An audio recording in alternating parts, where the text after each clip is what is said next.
देखिए इबादत जितनी भी हैं ये सब के सब अपनी वाकईयत में या अपनी वजूद पजीरी में महज चंद हरकत है। मसलन मैं नमाज पढ़ता हूँ तो नमाज किस चीज़ का नाम है? नमाज क़याम का नाम है, नमाज रुकू का नाम है, नमाज सजदे का नाम है। ये क़याम अपनी ज़ात में खड़ा होना है, लेकिन इबादत के अंदर जो क़याम होता है ये महज खड़ा होना नहीं है। रुकू बिलउमूम झुक जाने का नाम होता है, एक हरकत है, लेकिन इबादत के अंदर रुकू महज झुक जाने का नाम नहीं है। तो इबादत अपनी वाकईयत या वजूद पजीरी में तो महज चंद हरकत होती हैं, लेकिन ये हरकत अपने पीछे एक माबादी तबियत रखती हैं। गोया ये सब की सब अलामात हैं, सिंबल्स हैं। इनके पीछे कोई तसव्वुर, कोई फ़लसफ़ा, कोई हिकमत, कोई बात छुपी हुई है जिसको पूरा करने के लिए, इसको मुमस्सल करने के लिए ये हरकत सामने आई है।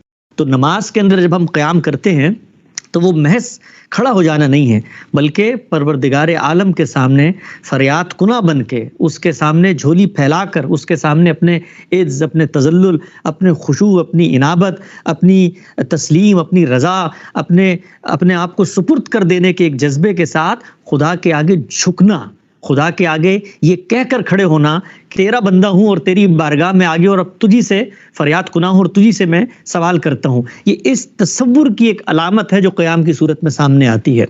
तो गर्ज ये कि इबादत जितनी भी हैं वो अपनी वाकईयत में तो महज चंद हरकत हैं। आप हज पे जाते हैं, वहाँ पर माबद के गिर्द फेरे लगाते हैं। ये फेरे लगाना एक हरकत है, इंसान चल रहा होता है 7 दफ़ा। इसी तरह से आप वहाँ जाते हैं, आप कंकर मारते हैं, ये कंकर मारना एक हरकत है। लेकिन ये तमाम की तमाम हरकत जब इबादत में ढलती हैं तो ये एक अलामत की सूरत में सामने आती हैं, और इस अलामत के पीछे एक तसव्वुर, एक फ़लसफ़ा, एक हिकमत कार फरमा है जिसको जानना समझना इतना ज़रूरी है कि उसको जाने बगैर अगर आप कोई काम कर रहे हैं तो वो काम हरकत के अलावा कुछ नहीं है। इसलिए कि क़याम अगर आपने इस शऊर के बगैर किया है कि आप खुदा के सामने जा रहे हैं तो वो महज क़याम ही है, उसको इबादत नहीं करार दिया जाएगा। तो दीन की जितनी इबादत हैं वो अपनी वाकईयत में हरकत हैं, लेकिन अपनी हकीकत के लिहाज से वो अलामत है। हम ये जानते हैं कि अल्लाह ताला ने जब से दुनिया बनाई है, इस दुनिया को बनाने के बाद खालिक की जो स्कीम हमारे सामने आती है कि पैगंबर के आने के बाद से क़यामत के दिन तक दुनिया के स्टेज पे इंसानों को एक इम्तिहान दरपेश है। वो इम्तिहान क्या है? वो इम्तिहान ये है कि इंसान की फितरत में खैर और शर के जो दाइयात रखे हुए हैं, उनमें से शर के दाइयात को शैतान इंसान को बहका कर अपनी तरफ खींचेगा। तो आपकी फितरत के अंदर जो इरादे इख्तियार की सलाहियत मौजूद है वो आपको आमादा करती है कि आप एक रास्ते का इंतखाब करें। उस इंतखाब में शैतान है जो आपको शर की तरफ बुला रहा है।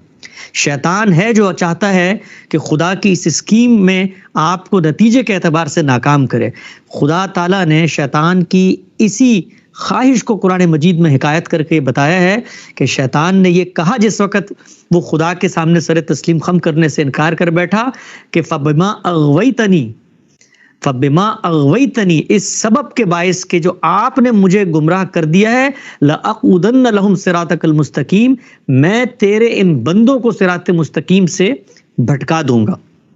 तो अब ये शैतान के साथ एक अमली जंग है, एक फिक्री जंग है, एक नज़रियाती जंग है, जिस जंग में मुझे शरीक कर दिया गया है। मैं जैसे ही अपनी शऊर की उम्र को पहुंचता हूं, अपने इरादे इख्तियार को दुनिया में इस्तेमाल करना शुरू करता हूं, तो मेरे सामने पहले दिन ये सवाल आ जाता है कि मैंने शर का रास्ता इख्तियार करना है, मैंने खैर का रास्ता इख्तियार करना है।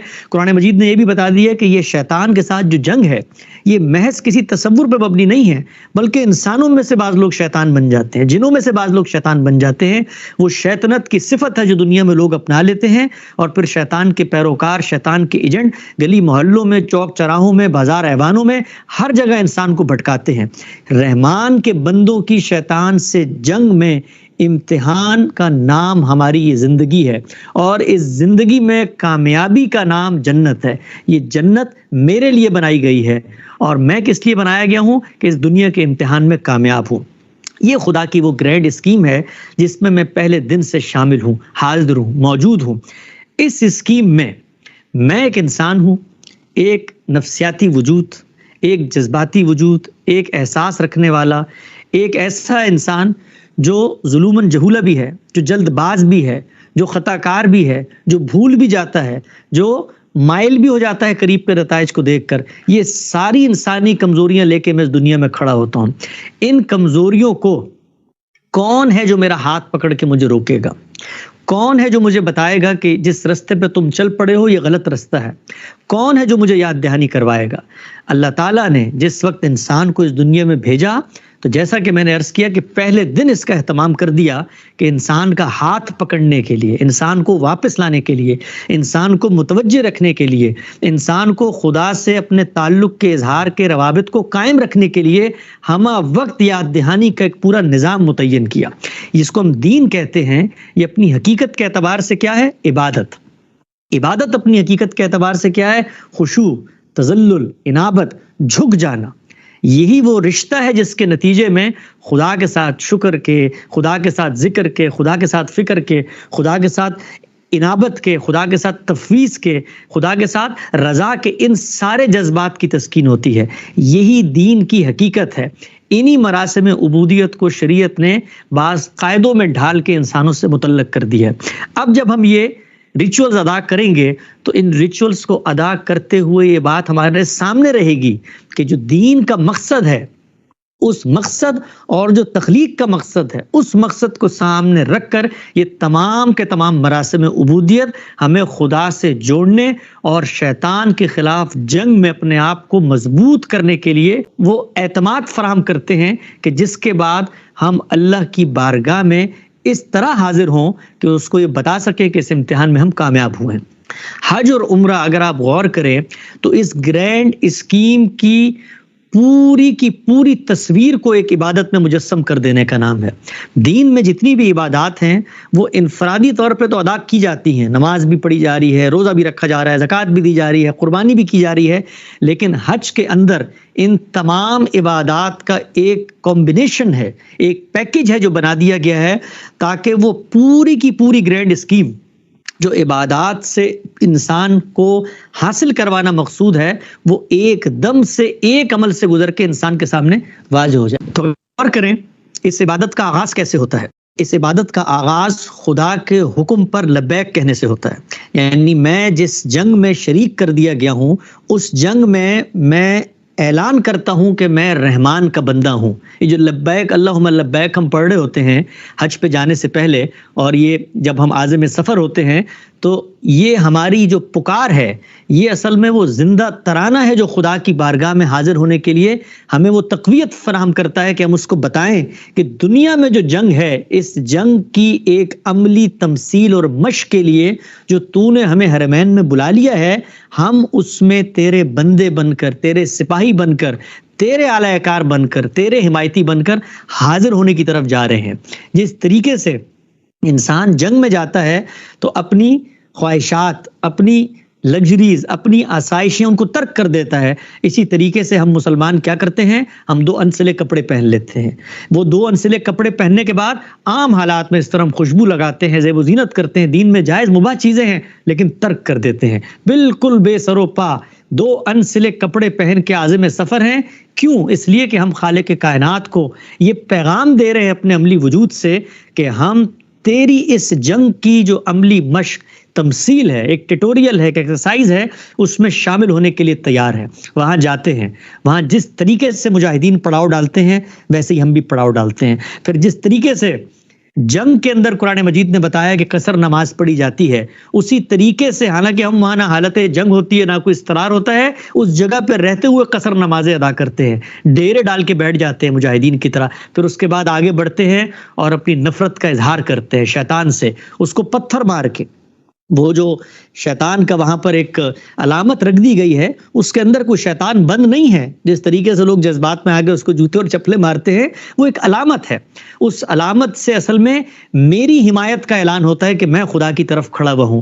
تو شیطان کو ہم مارتے ہیں اور اس کے بعد سب سے بڑھ کر آخر میں خالق کے کائنات کو یہ پیغام دیتے ہیں کہ اس دنیا میں اس امتحان میں ہم ان مشقوں سے گزرنے کے بعد حق تو یہ تھا، ضرورت پڑی تو اپنی رگے جان کاٹ کے تیرے نذرانے میں پیش کریں، لیکن تو نے ہی جان کی حرمت اور جان کی عزت کو باقی رکھا ہے، لہٰذا ہم جانور کی قربانی کر کے اس کا خون بہا کے خدا کی نظر میں، خدا کے سامنے اپنی جان کی علامت کے طور پہ پیش کرتے ہیں کہ موقع آیا शैतान के खिलाफ इस जंग में, तो हम भूखे मर जाएंगे, हम रिश्वत नहीं लेंगे, हम भूखे मर जाएंगे, हम कानून नहीं तोड़ेंगे, हम पाबंदे सलासल हो जाएंगे, लेकिन हम ना हक बात नहीं करेंगे, हम ना हक किसी का साथ नहीं देंगे, हम तेरे हुक्म के ऊपर फितनों के खिलाफ आगे बढ़ेंगे, हम जंग करेंगे तो तेरे इज़्न पे करेंगे, तेरी शरीयत के मुताबिक करेंगे, उसमें जान भी जाती है तो जाए, ये जान जो जानी है मुस्तकबिल में, उसका नजराना हम खुदा के सामने पेश करते हैं, और उसके बाद सर मुंडवा कर जो गुलामी की एक अलामत समझी जाती है, उसमें अपने आप को खुदा के सुपुर्द करते हुए ये कहते हैं कि अब हम तेरे गुलाम हैं, तेरे बंदे हैं। इस मुंडे हुए सर के साथ आज हम घर वापस जा रहे हैं, ताकि दुनिया भी देखे इन गुलामों की हकीकत क्या है, और परवरदिगार आलम हमें भी वो हिम्मत और हौसला दे कि हम दुनिया की इस अमली जंग के अंदर तेरे साथ खड़े रहें। तो ये इबादत जो है वो दुनिया के अंदर शैतान के साथ जंग में इंसान को मजबूत करने के लिए, इंसान को एतमाद के साथ खड़े रहने की वो तक़वियत, वो ताकत फराहम करती है कि जो कोई दूसरी इबादत नहीं कर सकती। ये जितने मराहिल हज के गुजरते हैं, हज का तरीका, हज की शरीयत, ये आप किताबों में पढ़ सकते हैं, लेकिन इसकी हकीकत क्या है? इसकी हकीकत यही है कि वहाँ पर अगर हजर अस्वद है तो हम उसका इस्तेलाम करके गोया खुदा के हाथ पे बैत ले रहे होते हैं। वहाँ पर अगर हम अराफात में बैठते हैं खैमे लगाकर, तो जैसे मुजाहिदीन आकर बिखर के बैठ जाते हैं उस तरह बैठ जाते हैं।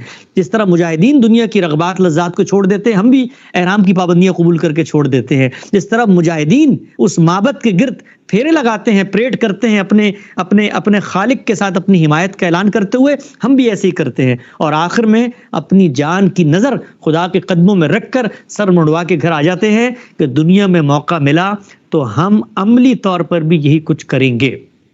ये है इबादत में से हज की इबादत के पीछे कार फरमा हकीकत, ये कार फरमा फलसफा। मैं आपसे अर्ज करूं कि हमारे यहाँ बिलुमूम ये होता है, बल्कि ये सिर्फ मुसलमानों का मामला नहीं है, जितनी भी मजहबी रिवायात हैं कि जो रिचुअल्स हैं वो अपनी हकीकत को फरामोश कर देते हैं। जिस वक्त किसी भी रिचुअल की हकीकत गुम हो जाए तो उससे जो नतीजा हासिल करना मकसूद है वो कभी भी हासिल नहीं होता। यही वजह है कि अगर आप गौर करें कि मुसलमानों का अपनी इबादत से कोई शऊरी ताल्लुक नहीं पैदा हो पाता।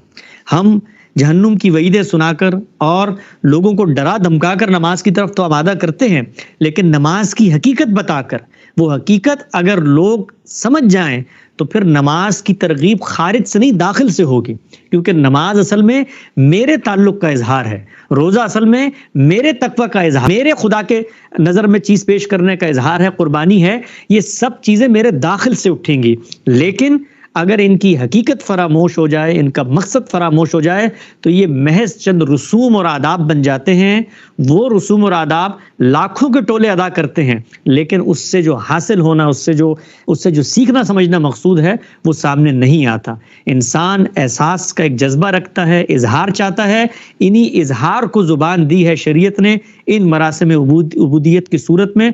और हासिल करना क्या मकसूद है? हासिल करना ये मकसूद है कि हम खुदा के इम्तिहान में कामयाब हों, और कामयाबी के लिए जो ताकत हमें चाहिए है, जो कुव्वत हमें चाहिए है, किसी की सपोर्ट हमें चाहिए है, वो सब कुछ इन इबादत को अदा करते हुए हमारे दाखिल में भी रिफ्रेश हो और हमारे खारजी माहौल में भी असरअंदाज हो।